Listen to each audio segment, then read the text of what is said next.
18 persone sono state arrestate nel corso di un'operazione antidroga effettuata dal GICO della Guardia di Finanza di Catanzaro sotto le direttive della DDA del capoluogo di regione. Gli arresti sono stati eseguiti oltre che in Calabria anche nel Lazio, Lombardia, Veneto, Campania e Germania.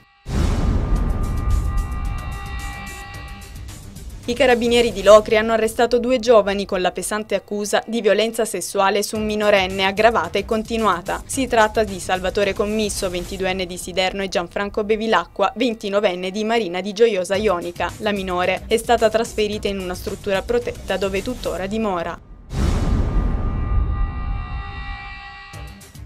I sindaci del Savuto, unitamente ai rappresentanti sindacali di categoria e al consigliere regionale Ferdinando Aiello, hanno occupato la sede della direzione generale dell'ASP di Cosenza. La protesta è maturata a seguito dell'annunciata dismissione dell'ospedale Santa Barbara di Rogliano. I sindaci pretendono l'apertura di un tavolo ufficiale per riconsiderare i provvedimenti di dequalificazione dell'ospedale sin qui adottati.